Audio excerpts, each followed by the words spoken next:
Over the last year, we've been exploring 52 tips to encourage high-quality conflicts. Today, in the last video in our series, I'm going to be reading a story to help us tie all these ideas together. This is a hypothetical story to illustrate how these tips may be used. The disagreement in this story is largely about beliefs, not conflict over a specific issue. For that reason, some of the tips about solutions won't be as relevant in this situation, and so won't be used. But overall, we hope that this story can help showcase the ways we can keep going back to these simple techniques to focus on connection and open, transformative communication. Are we ready? It's 2021, and many people you know are being hospitalized from COVID-19. On a Zoom call, your friend James tells you he's passionate about science and evidence. That's why he's not getting vaccinated against COVID-19. He's done his own research and doesn't believe that vaccines are safe. He says that ivermectin is far safer and is a great treatment for COVID.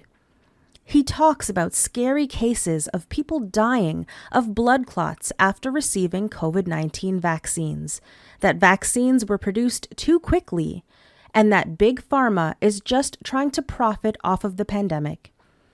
He says mainstream media is going along with this rather than promoting safer and cheaper generic drugs. He's angry at people who fail to see how the media and governments are lying to keep the truth under wraps. You say, but don't respond further. After the call, you check in with yourself. You notice that you feel exhausted and angry. This anger tells you that you believe something's wrong. You decide it's important to speak up about it because this issue matters greatly to you and you don't want hidden anger to linger and harm your friendship. It's clear what you think the problem is. James is in a filter bubble. The misinformation he's accessing is biasing his thinking about COVID-19 vaccines and making him act in ways you detest. You feel sure that his desire not to get vaccinated comes from his upbringing and status as a privileged white male. Pausing to think about it further, you realize that your quick analysis might be inaccurate or incomplete. Is James's race and gender highly relevant here? You look up the question quickly and find some data saying that white people are getting vaccinated as much as people of other races, but that women get vaccinated more than men. So your initial analysis might have something to it, but it has limitations too. More importantly, you realize how much those judgments alienate you from James, fueling your anger without doing anything to improve the situation. You realize that James isn't the only one with power in your friendship, so you make the choice to use your power to have a constructive disagreement. You have the energy and desire to engage in this conversation. Your friendship with James matters, and you hope to maintain it. You also want him to at least hear your perspective and take you seriously, even though you recognize that you can't control his apparent fear about vaccines or force him to get vaccinated. Reflecting on your feelings and needs, you decide that your exhaustion is largely from the stress of the pandemic. You feel threatened by the virus and isolated because of physical distancing and other public health measures. Your anger arises from your judgment that people like James are selfish and ignorant. They don't take the pandemic or other people's health seriously. You're particularly triggered because a cousin of yours died from COVID, and you think this might have been prevented if people followed public health measures and got vaccinated. Noticing this strong moral belief, you see how it's limiting your ability to connect with James. You remember that, just like you, James believes he's acting ethically. You remember mirror image perceptions too. While you consider James ignorant, James considers people like you who support vaccines without doing their own research to be the real ignorant ones. Although accurate versus inaccurate information is central to this disagreement, debating about who is or isn't misinformed is unlikely to be constructive. You realize that there's a lot you don't know about James's particular experience. You'd like to find out. Your curiosity and shifting your mindset to see you and James as on the same team, both struggling with the pandemic in different ways, helps your reactions to become more complex. James could both be off base about the science, perhaps even immoral in his choice to not get vaccinated, and have some meaningful reasons for his feelings and needs. You want to listen to him to find out about those. You know this could be a difficult conversation, and your feelings will drive your thoughts and actions. Since you still feel upset and distant from James, you decide to spend some time connecting with your best self. You recall your own positive qualities and values. You remember some good times you've had with James and several thoughtful things he's done for you over the years. This starts to help, so you move into a kindness meditation. You sit in a quiet space, let your body relax as much as you can, and say out loud, "James, I want you to be safe. James, I want you to be happy. James, I want you to be healthy." After each statement, you pause and notice any positive sensations in your body. The word safe resonates for you, and you feel your heart region becoming less tense and constricted.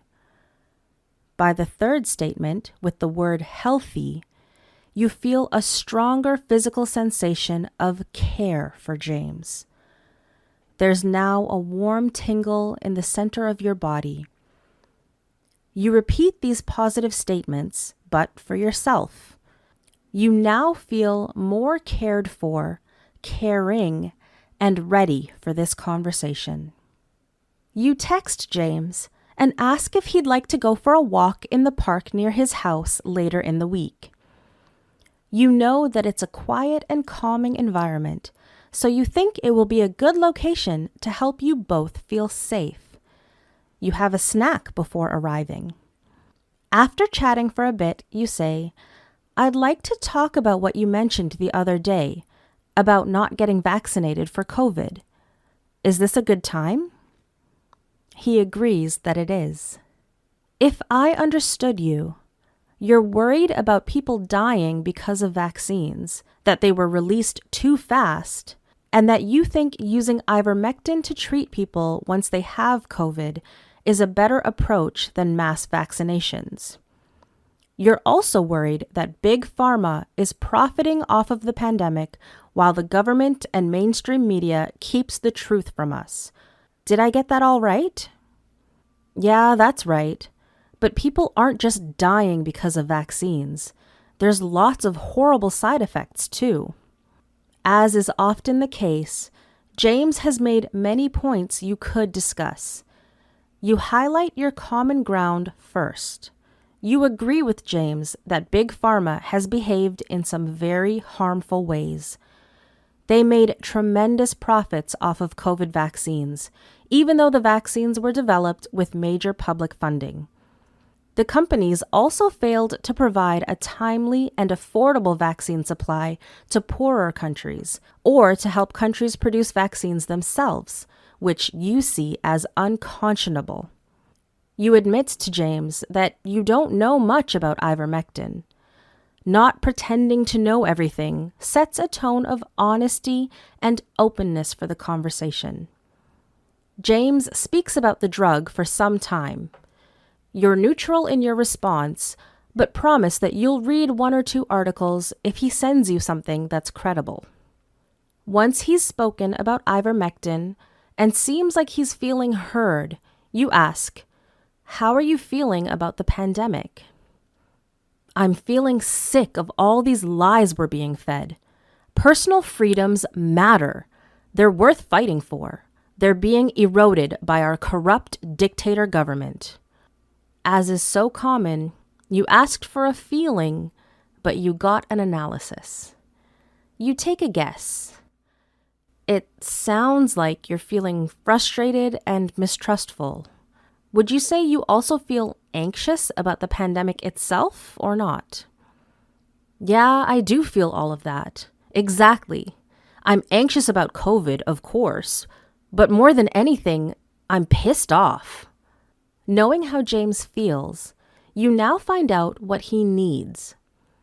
At first, he says he needs governments to leave him alone. What need would that meet, though, you ask? James says he needs freedom. You agree that freedom, within reasonable boundaries, is extremely important. You realize that freedom is an ambiguous term, and ambiguity can fuel confused conversations. But you decide to leave that aside for now, and instead ask him what he'd like to be free to do that he isn't able to do currently. "I just want my life back. I want to predict what's going to happen and what I will and won't be allowed to do. I don't want to be discriminated against. I want to hug my friends and family and for no one to act like that's weird. I want the government to stop driving a wedge between us." You have a strong negative reaction to his framing of the issue as him being a victim of discrimination. But remember to keep slowing down.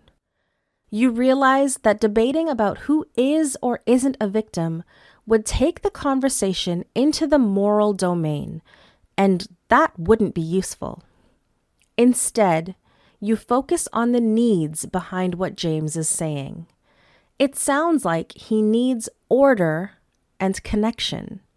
Those are universal human needs. It sounds like you need a sense of order and of connection. I'd say that's right, sure. And justice, James adds. You explain that you share those same needs. His desire to hug people resonates strongly with you. You now decide to keep the conversation small. You say you'd like to leave ivermectin, the media, and the speed of vaccine production aside for the time being, and talk about the harms from the vaccines. To you, that's the most central issue. You start on this topic by asking questions to find out what his rules are around safety and evidence. When does it matter that something that's overwhelmingly more likely to protect him has a rare risk associated with it? You said you're concerned about harms caused by the vaccine. Are you comfortable wearing a seatbelt while driving? Yeah, that's fine. So, do you support measures that are likely to keep people safe even when, very rarely, they cause serious harms? There are cases where people would have been better off if they weren't wearing seatbelts, but overall, wearing a seatbelt is much safer than not wearing one. Vaccines aren't like seatbelts. They're unnatural and wrong. James is taking the conversation into the moral domain. Like freedom, the words unnatural and wrong are vague and can be used to appear to support all sorts of contradictory beliefs and choices. You also see that James is starting to look agitated. You observe his tone becoming firmer, although you decide there's no benefit to sharing this observation with him. So you come back to clarifying his rules, but also add a joke that you hope will bring you closer together. "I'm interested in this issue of natural versus unnatural. Remember when you and I dyed our hair that one Halloween and how ridiculous we looked? I assume you don't mean that that was a bad thing to do because it wasn't our natural hair color, right? You keep listening, reflecting back what you hear, and trying to establish, together with James so that he agrees, what his rules are. Since you keep trying to show with your slow pace of speech, your tone, your engaged body language, and questions that you care about him, you notice James lowering his shoulders and speaking in a softer voice again. The discussion doesn't go far, so you change course. I'm still curious to understand your positions better. I appreciate your willingness to keep talking about this. I guess my question is, what evidence would you need before you could feel comfortable that a COVID vaccine is safe for you? I'd want to see solid proof that no one experiences side effects. You explain that you'd of course love that too. The problem is that that level of safety just isn't possible. Some small percentage of people will have negative reactions to any medication, even to any food or drink. I guess so. But the reactions to these vaccines, which are basically poison and damage your lungs and heart, that's way worse, he says. You think there needs to be a higher standard of evidence of safety for COVID-19 vaccines than for other medications because the adverse reactions to the vaccines are more severe? Exactly. You notice that James isn't repeating his points, and most of the time he's telling you that you're right when you reflect back what you heard. Sometimes he's clarifying when you reflect back, and he doesn't think that you got it.